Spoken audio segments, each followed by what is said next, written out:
Hello friends, स्वागत है आपका एक बार फिर से मेरे इस यूट्यूब चैनल पर। आज की इस क्लास में हम पढ़ने वाले हैं केमिस्ट्री का एक बहुत ही महत्वपूर्ण टॉपिक जिसका नाम है एस ब्लॉक एलिमेंट्स। आज की इस क्लास में हम हमारे पीरियोडिक टेबल का एस ब्लॉक पढ़ेंगे।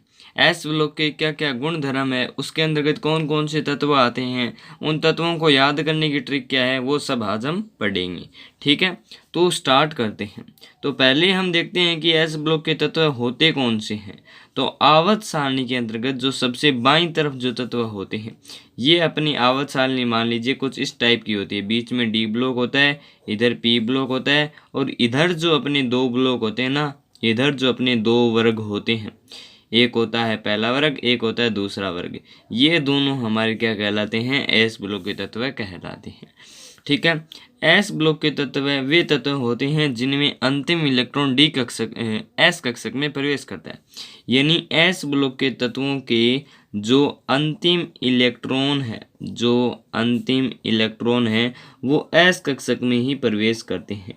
तो इसकी परिभाषा भी आप देख सकते हैं कि वे तत्व जिनमें अंतिम इलेक्ट्रॉन एस कक्षक में प्रवेश करते हैं एस ब्लॉक के तत्व कहलाते हैं। और एस ब्लॉक के तत्व आवर्त सारणी के अंतर्गत सबसे बाईं तरफ स्थित होते हैं। ठीक है, एस ब्लॉक के तत्वों का जो सामान्य इलेक्ट्रॉनिक विन्यास होता है वो होता है NS1 व NS2। ठीक है, ये इनका सामान्य इलेक्ट्रॉनिक विन्यास होता है। एस ब्लॉक के तत्व जो होते हैं उनका जो सामान्य इलेक्ट्रॉनिक विन्यास है या जो अंतिम जो इलेक्ट्रॉनिक विन्यास आता है वो NS1 व NS2 के रूप का आता है। और यहाँ पर N जो है वो 1 से लेकर 7 तक की संख्या है। ठीक है, कोई सी भी हो सकती है। अब देखो एस ब्लॉक के तत्व कौन कौन से वो देखो। तो पहला तत्व अगर हम माने तो वो है लिथियम, दूसरा है सोडियम, फिर है पोटेशियम, फिर है रुबिडियम, फिर है सीजियम, फिर है फ्रांसियम। ठीक है, और फिर दूसरे वर्ग में अगर हम बात करें तो वो है अपना बेरिलियम, मैग्नीशियम, कैल्शियम, स्ट्रोंशियम, और फिर आता है अपना बेरियम, फिर आता है रेडियम। ठीक है, तो ये अपने तत्व हैं। ठीक है, ये अपने एस ब्लॉक के तत्व हैं। अब देखो अगर हम सोडियम का इलेक्ट्रॉनिक विन्यास लिखें तो सोडियम का इलेक्ट्रॉनिक विन्यास होता है 1s2 2s2 2p6 3s1। ठीक है, सोडियम कितने नंबर पे आता है? सोडियम आता है 11 नंबर पे। तो इसके इलेक्ट्रॉन 11 होने चाहिए तो 6 और 4 10 और 1 11। तो इसका अंतिम कक्षक देखो कौन सा है? तीसरा कक्षक है। और तीसरा कक्षक जो इलेक्ट्रॉनिक विन्यास है वो किस रूप का है? 3s1। यहाँ पर n की जगह अगर हम 3 रख दें तो वो 3s1 हो जाएगा। यानी एस ब्लॉक के तत्वों का जो सामान्य इलेक्ट्रॉनिक विन्यास है वो अपना NS1 व NS2 के रूप का होता है।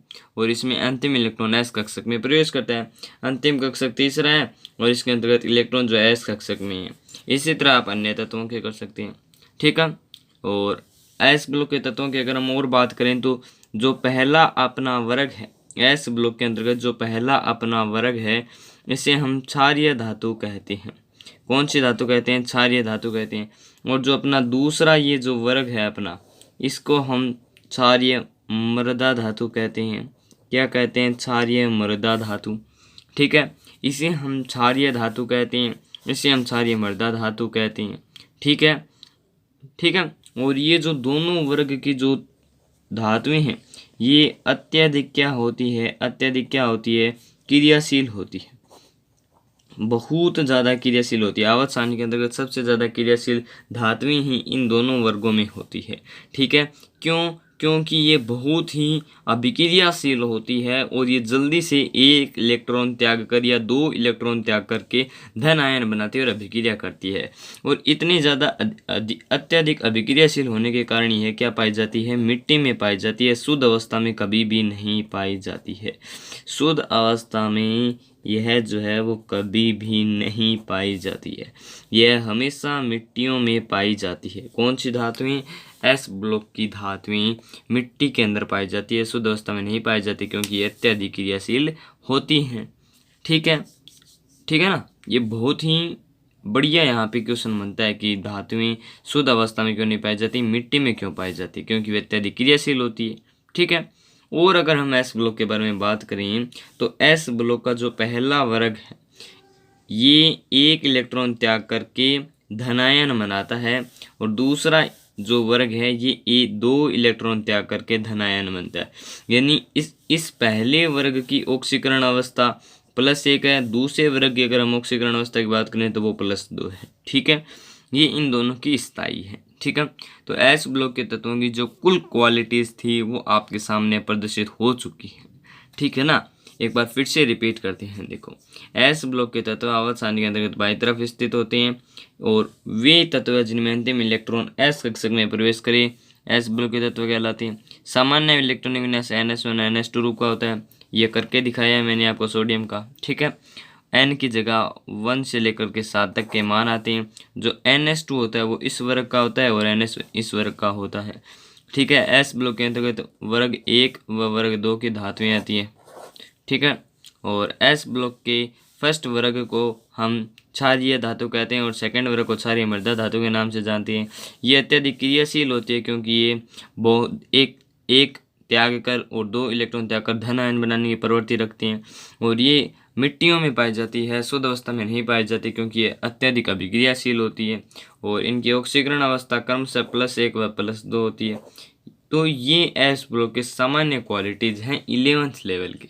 ठीक है, और हम आज केवल 11th लेवल का ही पढ़ी। ठीक है, तो ये अपना एस ब्लॉक था। अब मैं आपको इसको याद करने की ट्रिक बता देता हूँ। ठीक है, और जो अपना हाइड्रोजन होता है ना, जो हाइड्रोजन ये हाइड्रोजन वैसे इस पहले वर्ग में आता है, लेकिन ये क्या करता है, ये हाइड्रोजन क्या करता है, एक इलेक्ट्रॉन लेकर के स्थायित्व प्राप्त करता है हीलियम का। तो इस तरह से ये हैलोजन परिवार में होना चाहिए, लेकिन है यहाँ पे, तो ये अपवाद माना जाता है। ठीक है, और इसीलिए ये दिखाया नहीं जाता। और दूसरा इसका अपवाद है हीलियम। हीलियम का सामान्य इलेक्ट्रॉनिक विन्यास होता है 2s2।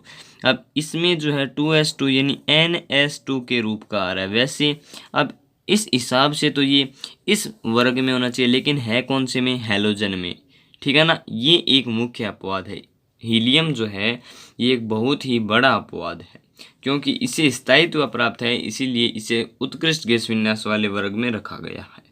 ठीक है, तो एक तो ये क्वेश्चन आपके दिमाग में आ सकता है कि हीलियम आवर्त सारणी में अपवाद है और हाइड्रोजन आवर्त सारणी में अपवाद है, दोनों अपवाद है। हाइड्रोजन तो इसलिए क्योंकि एक इलेक्ट्रॉन लेकर के हैलोजन परिवार में जा सकता है और उत्कृष्ट गैस विन्यास प्राप्त कर लेता है, और इसीलिए इसे हैलोजन में होना चाहिए, लेकिन है कौन से में, पहले में, तो ये भी एक अपवाद है। और जो हीलियम है ये इलेक्ट्रॉनिक विन्यास के हिसाब से तो दूसरे वर्ग में होना चाहिए, लेकिन है कौन से में, 18वें में। क्यों? क्योंकि इसे उत्कृष्ट गैस विन्यास प्राप्त है। ठीक है, तो I hope you understand this topic very well, और मेरे चैनल को सब्सक्राइब करिए। अपना प्यार ऐसे ही बनाए रखिए दोस्तों।